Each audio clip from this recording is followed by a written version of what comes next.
it's a wonderful, fantastical tool that can be as magical or as mundane as you want it to be. There are no real rules. So it doesn't have to tell you the future. It doesn't have to tell you the past. It doesn't even have to tell you the present. You can just pick that up and use it as a daily meditation, or find something, just a little spark of curiosity for the day. There's so many different ways to use cards. Hi everyone, I'm Sharon Blackie and I am delighted to be in conversation with the very lovely Chris Ann, who is the creator of, I think, 4 tarot decks, which is fairly phenomenal.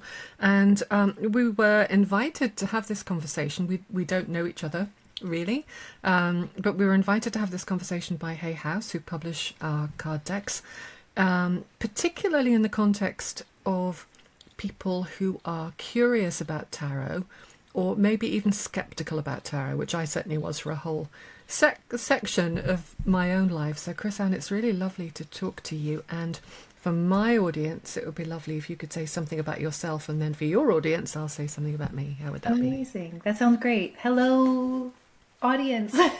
My name is Chris Ann. I am a tarot creator as well as an author and a poet and an artist, and I am the creator of the Light Seers Tarot, which is my most well-known deck. Got it here, the Light Seers Tarot, as well as the Muse Tarot, Tarot of Curious Creatures, and Sacred Creators Oracle, and a lot of other magical things. That's me in a nutshell. Yeah, that's a good start. And so I am mostly these days a writer, also a psychologist by training, with a background in mythology and folklore, the author of, well, I've just handed in my 7th book, and the Fairy Tale Heroine Oracle, which is published actually today as we are recording this, is my 2nd oracle deck. Chris Ann, unlike you, I haven't yet had, I've been too anxious to think about even thinking of creating a full tarot. And I know we're going to get on to that. I'm kind of curious about how you go about that. But how did you first get into tarot and card decks?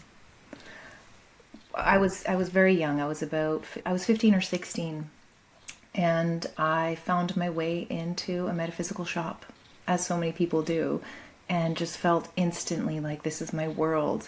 I feel at home here. I want to know everything about every single one of those books on the shelf. I was a little bit insatiable for many years on all things. I really fell into runes before cards. That was my first sort of divination love. And so it just sort of started there as a reader, as, someone that just really wanted to know as much as I could about the cards from quite a young age. Yeah, so you've been doing that for a long time. I have not. I didn't really encounter tarot until I was on, I think, my 3rd midlife crisis at the age of about 39. And living in America and just looking for a way out of what I thought of as a kind of, a bind that I got myself in. And I was intensely skeptical. I didn't believe in any of that stuff. I had been trained as a scientist. And yet I was still drawn to the images. I think for me it's always about the image, which we'll come on probably to discuss. And so I bought the classic Rider-Waite tarot deck, not really knowing what to do with it. And then after I picked the same card 3 times in a row, and the scientist in me figured out that that was statistically, let's just say, improbable. Right. I decided that there was something to all of this malarkey, and it kind of set me off wondering and fascinated by the imagery and the archetypes, of course, as a psychologist. And so it's really only been about, say, 25 years that I've been working with them. Yeah. And isn't that the way it happens? So many people come to the cards when they're stuck and they are in that place of I just have looked everywhere and I don't know where to go next, so they come to the cards in that sort of mindset, and then realize very quickly that there is something here, and it's not just this kind of woo-woo, I'm making it up sort of thing. But when you're coming to them from the science place and the magical place, there is a beautiful crossroads where you realize, like you said, statistically things happen that are impossible. Also, all the archetypes speak to our souls and the parts of us that we don't even understand. You know, they're so deeply embedded within us. So I love that. I mean, you came to the cards at the perfect time. I did, yeah, and I've worked with them kind of sporadically. You know, if I when I say I treat them with respect, that doesn't mean that I don't think one should.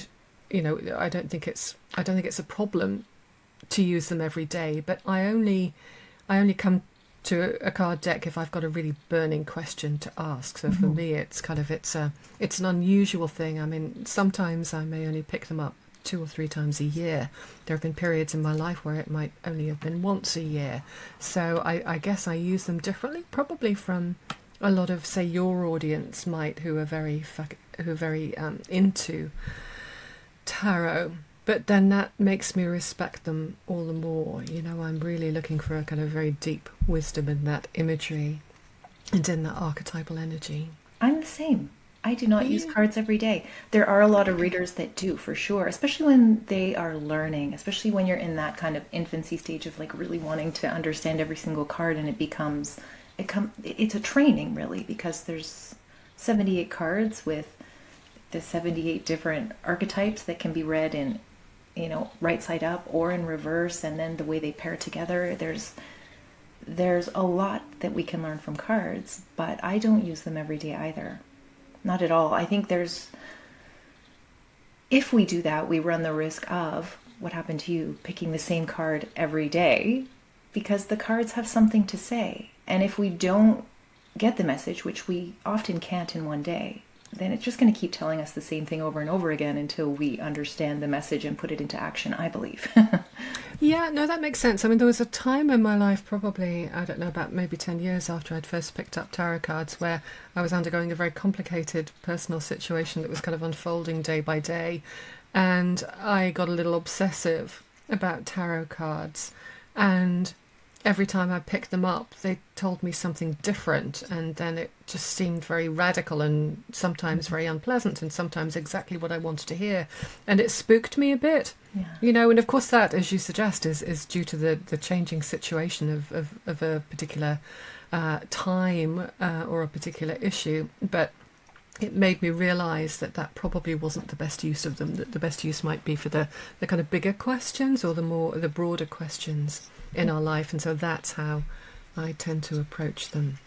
Which kind of brings us on to that whole question of what on earth do we think we're doing here? You know, so that idea that, for example, that I think that I'm receiving, clearly I think I'm receiving some kind of guidance, you know, where is it coming from? What do we think we're doing here? And I think that would be a really interesting conversation to have. But just before we get into that, I just wanted to see what you think about something that I've noticed in my own kind of little world of social media or Substack or whatever, which is a kind of growing and more prominent theme coming up, particularly in Christian writing, that tarot is demonic. And I keep seeing this, you know, over and over again. It's almost like a slippery slope argument. I did actually see that on a Substack post article yesterday, which was this idea that, you know, you start with tarot cards and before you know it, you're kind of, you know, picking up a gun and mowing down kids in a school shooting. I mean, really, it was that bizarre. And how do you sit with that? Gosh. So I want to start with, I think there has been such a boom in the industry. I know that there has been such a boom in the industry with 2020 and the chaos that we stepped into, and people were really searching for the truth, the light, where to move. We were just all so confused, right? So that caused a huge boom in the tarot industry, a lot of interest in cards that maybe wasn't there before. And so I think we're seeing a backlash to that now, you know, with the pendulum swings. But I also grew up in a very Catholic household where cards were not allowed in my world either. I wasn't allowed to have cards, which is why I played with runes when I was younger, because they were just markings, and they didn't scare my mom the same way that cards did. because she couldn't really understand what they were. The Nordic runes, they just look like little sticks or just little marks. So my family was quite religious. My aunts were also really interesting people, where I had these aunts I had one that was a nun, one that had gone to the seminary, and then afterwards became a psychic, and she was a psychic medium that worked for government and worked for people helping them solve crimes. So, I mean, I had access to people in my world who were very different, and alternative ways of seeing things and alternative ways of bringing together religion and this kind of occult, esoteric world. But in my house, my mom was very afraid. These were my aunts on my dad's side. And so I remember when I was younger and I started playing with cards, and we talked about it a little bit, but it was more sort of passively. The unsaid said that I wasn't allowed to play with cards, and books started appearing in the bathroom, like The New Age Nightmare, or these kind of, little hints in my world that this is not where I want you to be. And I wasn't allowed to go to the metaphysical shop. That was stated. And so I fully understand the fear. And I can't say that I've never been afraid of cards either. I mean, there was a moment in my life, because you pick up on the fears from the people that you live with and your parents, and where I thought cards were, what am I getting into? But as I've grown with the cards and learned with the cards, you realize there's so many different ways to look at cards, but I really take the stance that we are tapping into archetypal wisdom. We're tapping into collective knowing, more like a Jungian collective unconscious. We're tapping into these worlds and these ideas of our ancestors, and not that it comes necessarily from one particular source, but that it may come from, within. And so that changes the game a little bit, I think people are really afraid of tarot because, if I'm going to be completely honest, it's because of the devil card. Right. And death. Yeah, death, yeah. The devil, right? Yeah. Yeah. No, it's curious. I think for me, it's a little bit like astrology for me. I couldn't make any sense of it. I knew that there was something there because I'd seen it kind of do something really weird, like throw up the same card 3 times. But I couldn't make any sense of it. And I think the scientist in me always wanted to make sense of it. And I think it took me a little while to, when I began to read a lot more about a particular idea, actually, which comes from the Sufi tradition. So the mystical tradition of the Sufis, which talks about, and this is very Jungian as well, it talks about the idea that between kind of the physical world of our senses and the world of our intellect, whatever we think is inside our head, is another world, which let's call it the imaginal world. And it kind of sits as real as any other world, but that's where the kind of archetypes are contained. That's where synchronicities come from. That's where story comes from.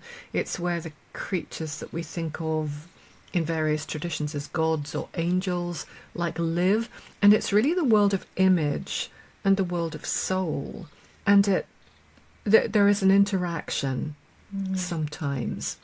And it's kind of, there are various theories about how the creatures in it are either trying to harm us or trying to guide us. It's not all benign.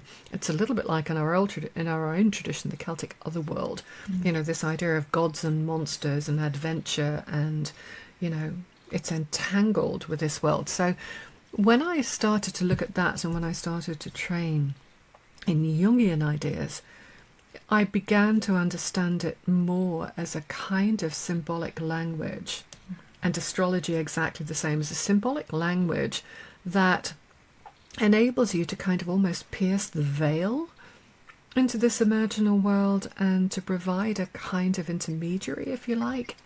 So clearly the imaginal world, by virtue of its name, is a world of image. It's a world where image rules, and image in Carl Jung's idea was the very basis of soul. You know, image is primary, words come much later. And it's the images that really go to work on us and remind us who we are and why we're here, why we chose to come here in this particular life. So I always think of it. I think of cards. I think of the imagery, particularly in cards, whether it be tarot or oracle decks, as a kind of way into the imaginal world or the other world, whatever you want to call it, a way to bridge what looks like a gap and to kind of get the wisdom from it. So I don't, like, traditional Jungians see it as a product of our own imagination or something that comes from our own heads, but something that is kind of beyond us and yet intertwined with us. Yes. Yeah. We have these beautiful liminal moments and spaces that we have access to, and it's easy for us to access liminal places and symbols and states when we're falling asleep, as an example, right? That hypnagogic moment when we're about to fall asleep. And I think the cards put us in a similar state if we allow that, if we get into the trance. For me, it's the shuffling, it's the moment you're shuffling the cards and it becomes kind of hypnotic. And when you get into that trance-like state, the symbols on the cards speak to us differently than they would when we're looking at art and trying to be analytical about it.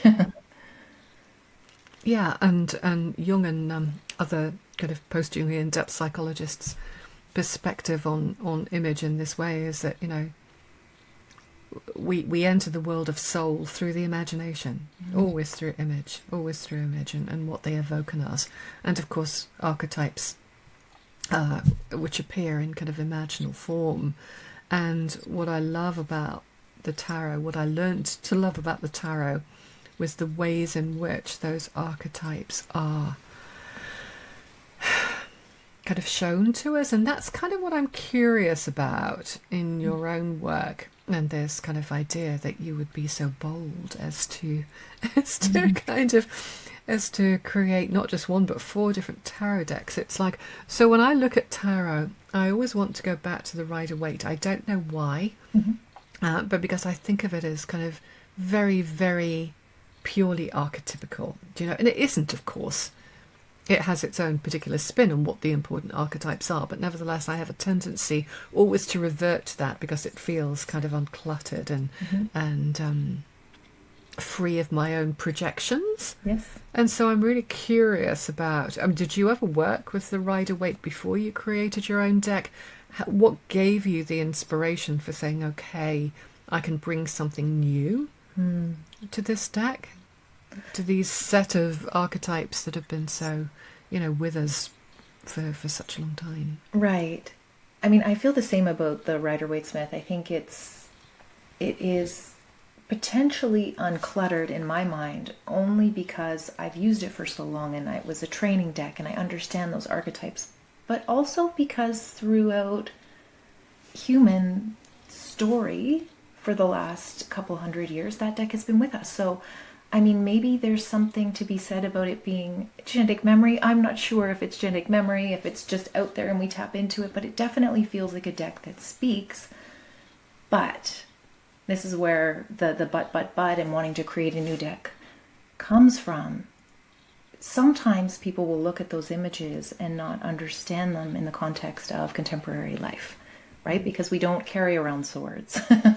We're not jousting with sticks on the street. We're not putting people in a hanged man position, to hang them up in the town square to make fun of them. We just don't have those sorts of realities in our minds. So sometimes we can't make them as conscious as we could if a deck speaks to modern life. So that was my first thing when I created my first deck. I thought, well, my first deck was actually an oracle deck, but my first tarot deck, I wasn't expecting to create it, to be honest.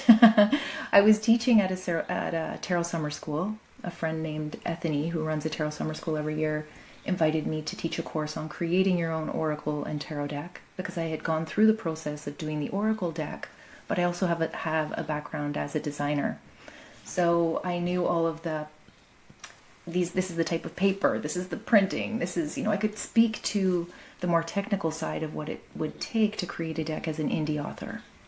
And so I created that course, and during that course I made a PDF for the tarot people saying, well, I did one for the oracle people. If you want to create a tarot deck, here's the things I think you should think about. What would the suits look like to you? What's different about your deck? What is the reason? What's the why? Why is this deck needed?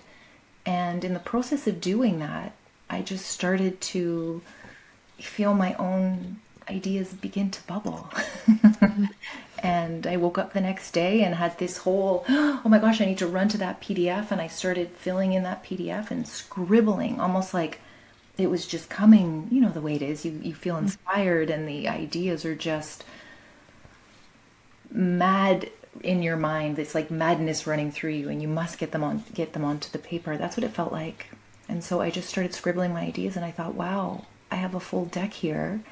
And it was more based in, how can I take these archetypes and make them believable and easy to read in this century. So that was my kind of base for wanting to begin a new deck. It's interesting because when I looked at your Light Seer's tarot deck, what I really loved about it, I loved the sword suit. And that tells you everything that you need to know about my personality. I love the dark side of that particular tarot deck because, as you say, we don't carry around swords anymore. You'd still called it a sword suit, but it was filled with ravens. I guess it was ravens, or did you intend them to be crows? But it's just like, whatever. It's a corvid. And that to me was so perfect. The idea of swords doesn't have... Well, the idea that you take swords, which is very much the kind of warrior, destructive element of the tarot, and you make it a trickster.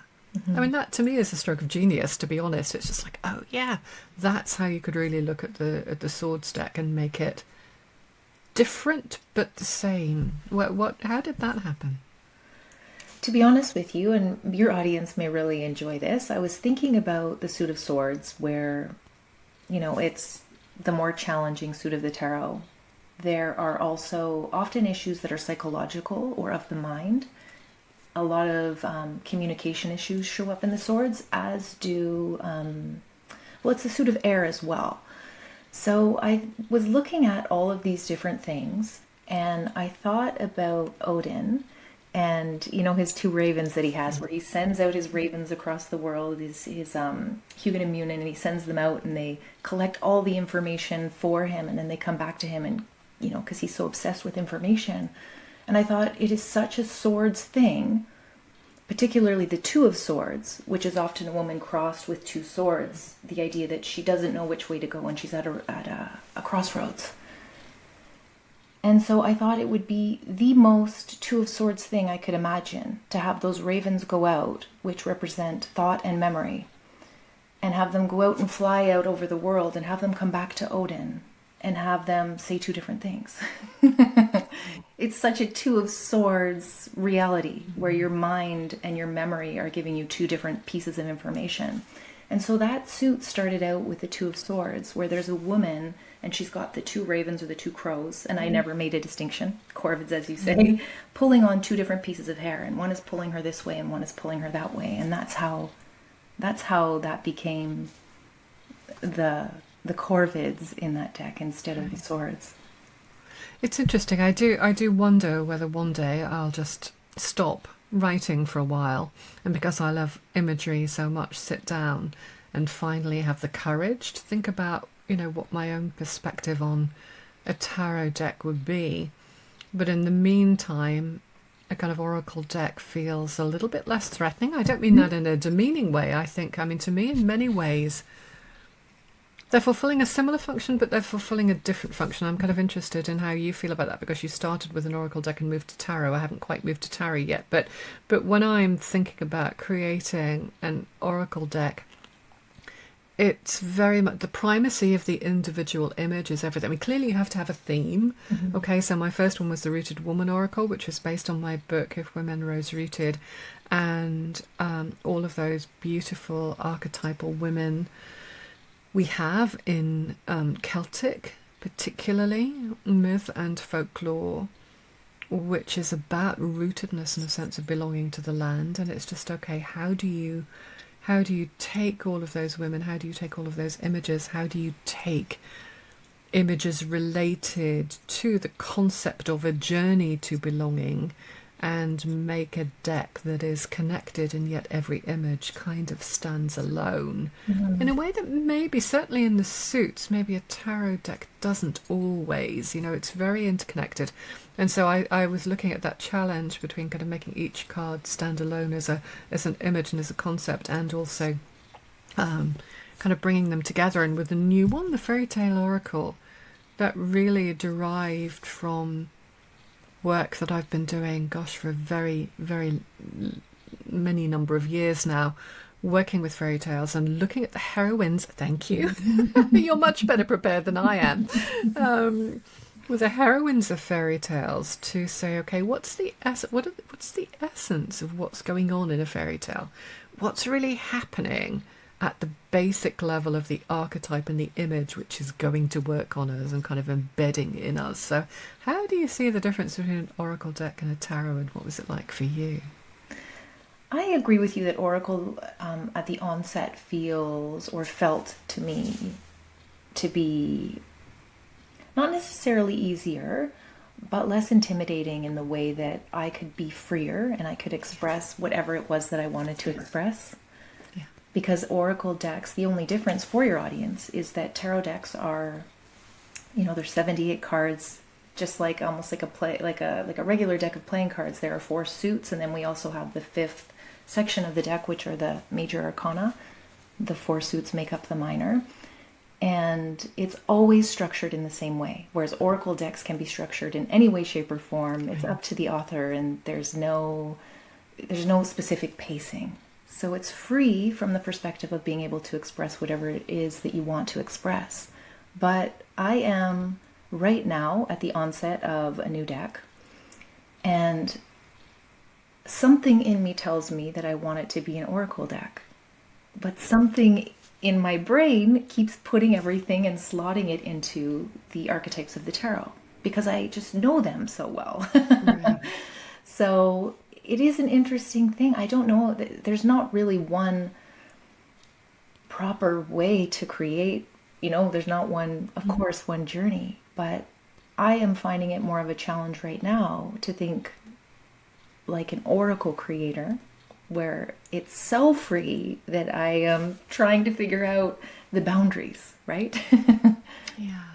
And how do you think of it? So just going back, sorry, I'm skipping all over the place here, but going back to an earlier part of this conversation, how do you think of it in terms of divination? Because I have never felt that tarot was about fortune telling. Actually, I remember when I was in my early 30s and I ended up on I was working for a corporation at the time, and I ended up on a trip to India where I was presented with a, quote, fortune teller who used tarot in a way that was very fortune telling ish, so it's like, oh, here's the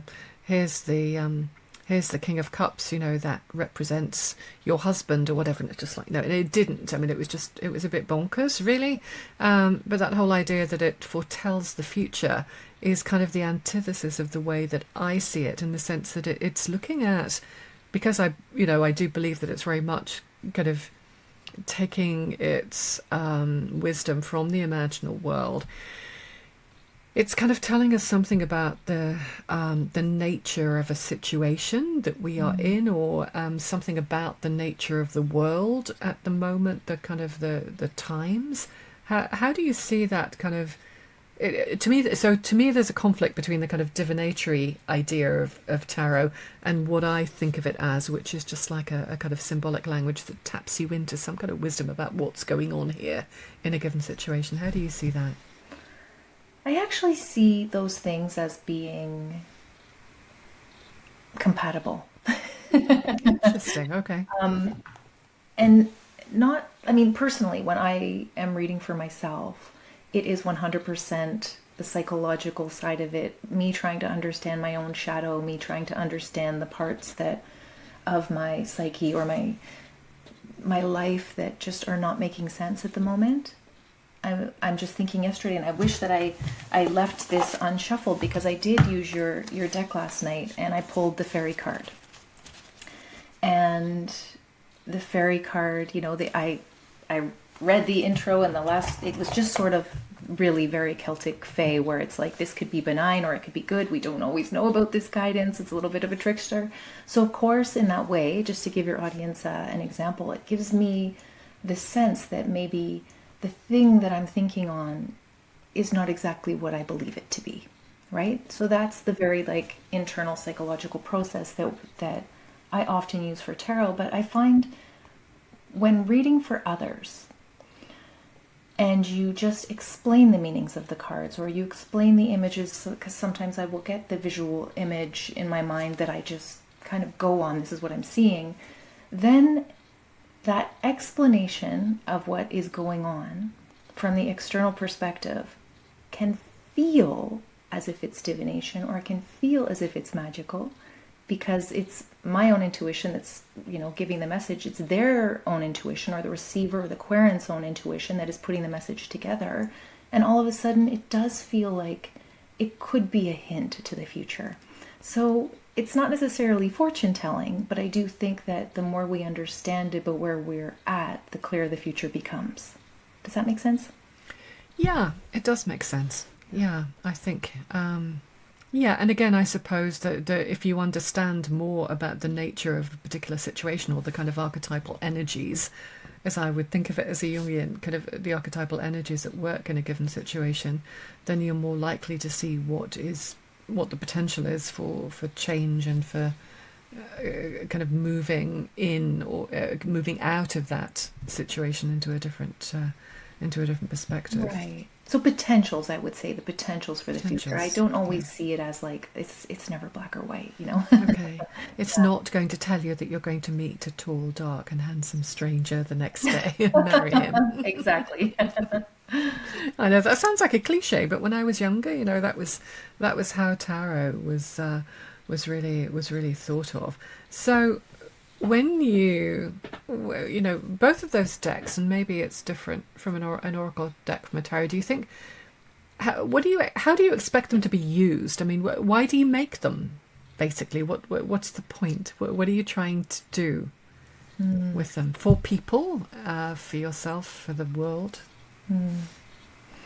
It's such, I'm sure of course, every author is unique, and I want to know what your answer on this is too.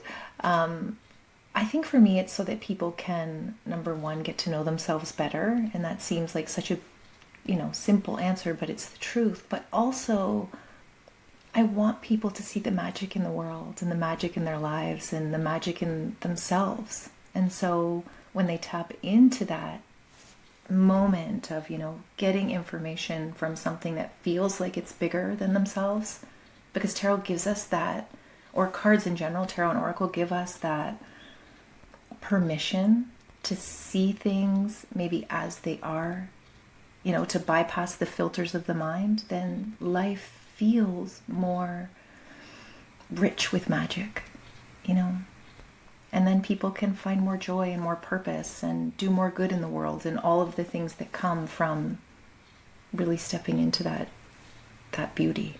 Yeah. Yeah, no, that makes sense. I think for me, as you know, I work a lot with story, with myth, and with folklore and fairy tales in various different ways. And whenever I do it, I am always trying to present that body of work as something that is a kind of, that represents a kind of wisdom that is external to us. So I don't hold, that traditional Jungian idea that everything is in our head. Mm-hmm. That in a fairy tale, for example, the king is part of you and the queen is part of you, and the princess might be your anima and the prince might be, it's like, that makes no sense to me at all, because I've never felt that it's all about us. If we think that we create all this stuff, then I don't want to live in this world. That would just be Right. very, very dull apart from anything else. But that whole sense of, I buy very strongly into this concept of the imaginal world, because in the European tradition, you can date it back by different names to Plato and his concept of the world soul. But this whole idea that beyond the world of the physical senses is a whole other world that is trying desperately perhaps to make itself known to us, to remind us who we are and why we're here. And that's where this concept that I spoke about at the beginning of symbolic languages comes from. And it always seems to me that that world, let's call it the imaginal world, when it is trying to get through our thick skulls to kind of make us aware of this layers and layers of reality, gives us what we can cope with. So a lot of people will sit under a tree and they'll literally hear the tree speaking to them. If I sat under a tree and I heard it speak to me, I'd be running for the hills. I'd think I was mad. And that's just my conditioning. I don't think they're mad, but if it happened to me, I'd think I was mad. If I heard voices, if I saw visions, I'd think I was mad, because I was trained as a psychologist, and that's the label you put on it. And even though I don't necessarily believe that, there's still something that sits with you. Whereas I don't find images threatening at all. I don't find it threatening that I will pick the same 3 cards in a row, even though it's statistically impossible. It's like, okay, I can think about that a little bit. The analytical part of me can kind of do its bit and not feel kind of closed out and threatened. But really, I can also get beyond that and just say, okay, image, story, archetype tells us everything that we need to know. So to me, when I work, and I resisted for a long time, even thinking about producing an oracle deck, until I was invited by the lovely Michelle Pilley, who's head of Hay House UK. And then I thought, okay, I could probably do this. But I see it as part of that toolkit of working with story, where I might often work with words, but here it's the image that's primary, even though there's a kind of, there's a booklet that goes with it, kind of offering interpretation. So to me, it really is it's part of the toolkit that allows you to find a way into this imaginal world and all of the wisdom that is in it, in a way that maybe feels quite safe and not at all threatening for people like me. So I want to ask you, with that in mind, how the cards themselves and how you see your deck as being able to help people in the chaotic times that we're in. I mean, we are in the thick of it, right?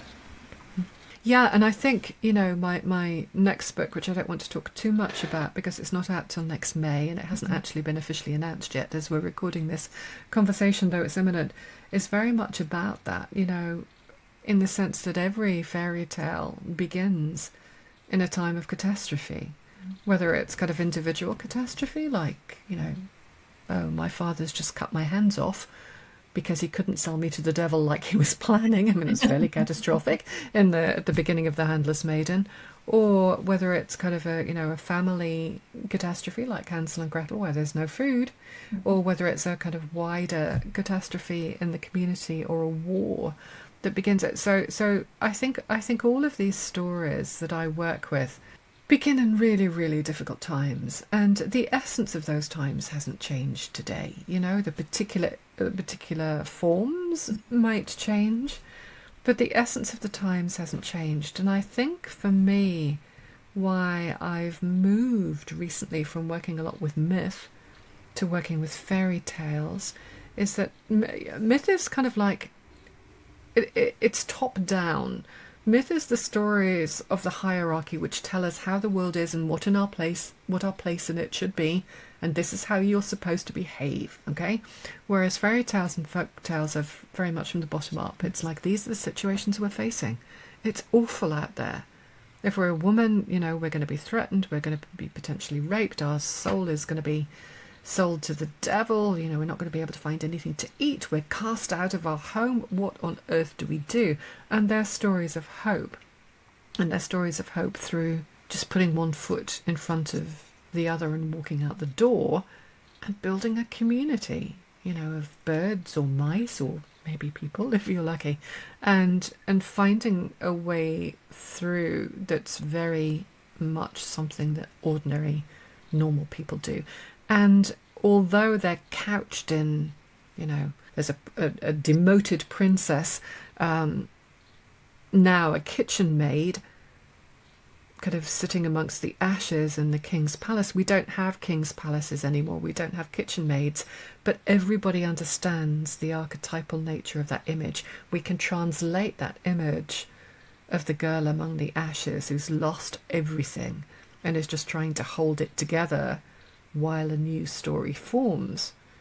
We can see that in our own lives. So to me, the power of story is always in the image. It's always in those images that haunt us and will not let us go. And there was a very wonderful American depth psychologist, post-Jungian depth psychologist called James Hillman, who had the idea that images come to us with a moral claim.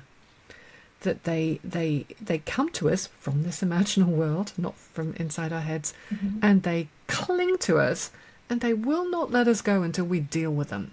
So that image that haunts you, that story that will not let you go, you know, the image of the red shoes and dancing yourself through addiction, something like that is just like, it has something to tell you about the nature of the world or the nature of the times or your nature. And it's going to hang on to you until you pay attention and deal with it.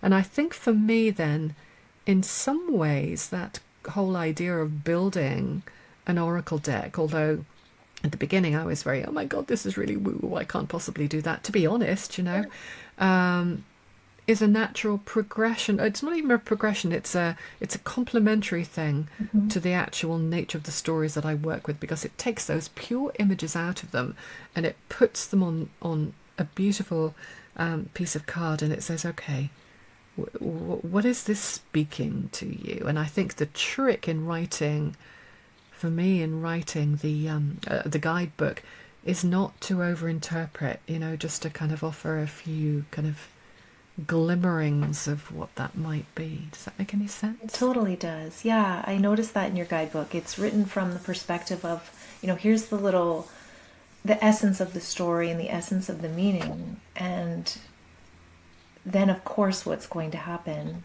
is that story kind of infiltrates our own mind and we start to interpret it in our own way. And it's very beautiful because it gives the space for the interpretation to be made, which is where the magic really happens, right? Yeah, absolutely. And James Hillman, this American depth psychologist, his whole perspective on images is that if you know, we all want, if an image arises or we have a dream, we want to immediately jump in there and define it. Yes. And, you know, this is what it means. I've got to find out what it means. And we want to interpret it immediately.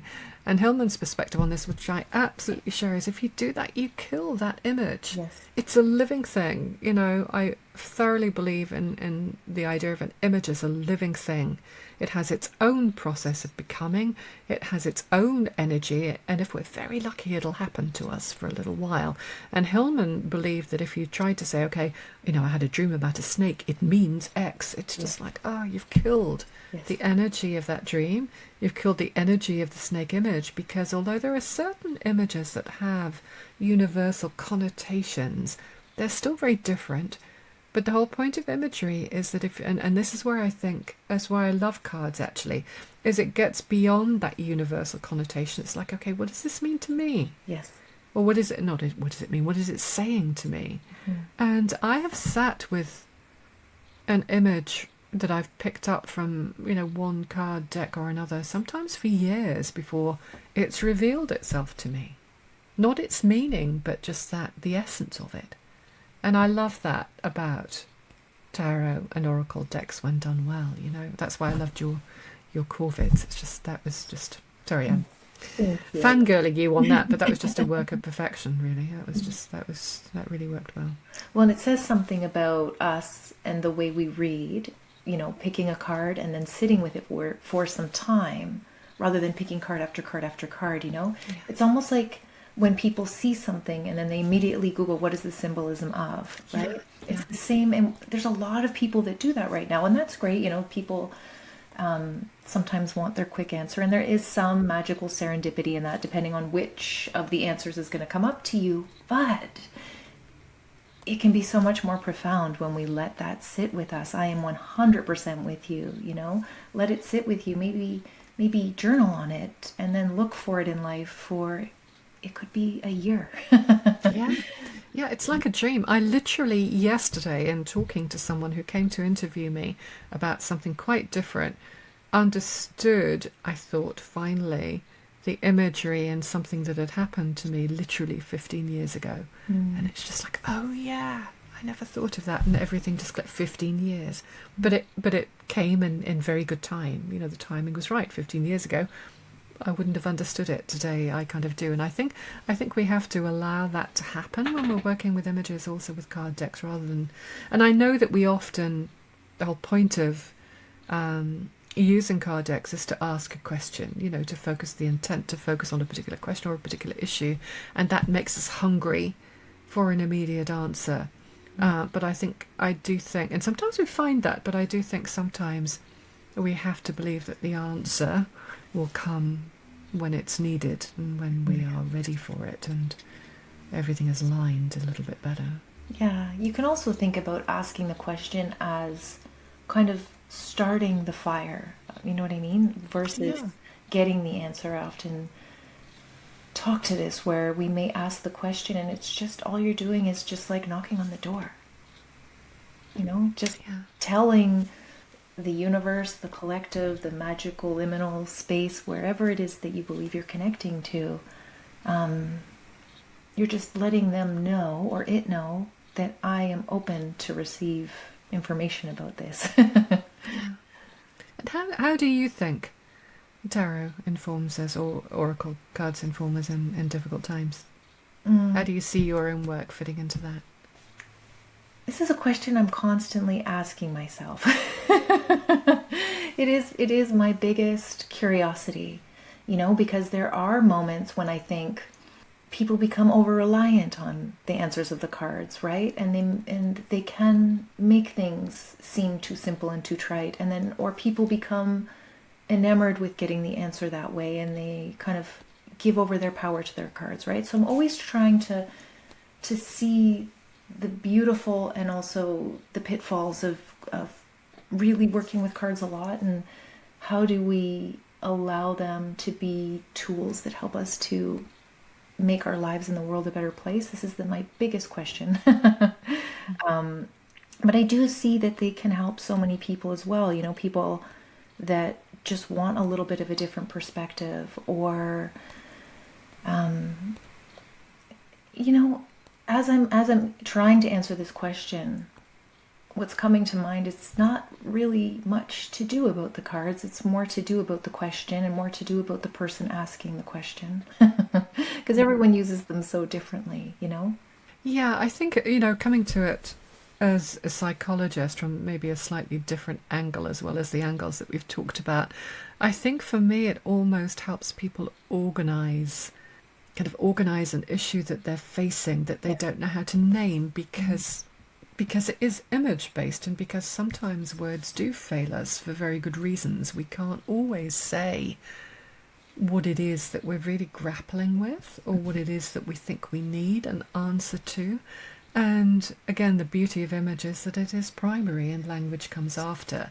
And so I really do, I kind of subscribe to this perspective of James Hillman, that they come to us not only with a moral claim, but also with a way to understand the world beyond the confines of language. Now, I do believe that language is very wonderful and it kind of expands our understanding of the world, but it can only do that in certain ways. And sometimes we just need to get over ourselves and our pretty words, and just back to the image, and that and the need, and to kind of get rid of the need to translate all images into very, very fine words. And so this sense that, you pick a card and there's something about that image that really resonates with you, even if you have no clue why, but that you just put it, you put it out there so that you can look at it, and you wait and you wait and you wait until it eventually reveals itself. So to me, it's very much about relationship, I think.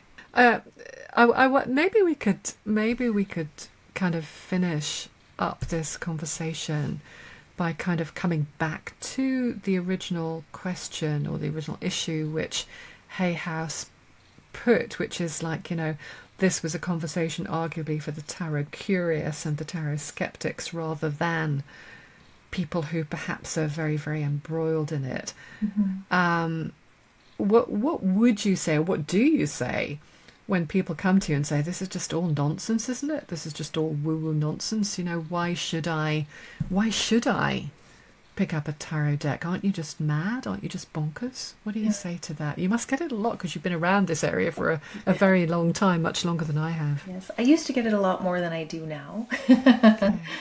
It's just becoming, people understand it a little bit more these days. But for those that are card curious and who maybe love your work, but who are, on just that edge of, maybe I'd like an oracle deck, I'm not sure, I would say go for it, give it a try, and play with it from the place of psychology, from the place of fairy tale, from the place of story, and see what happens.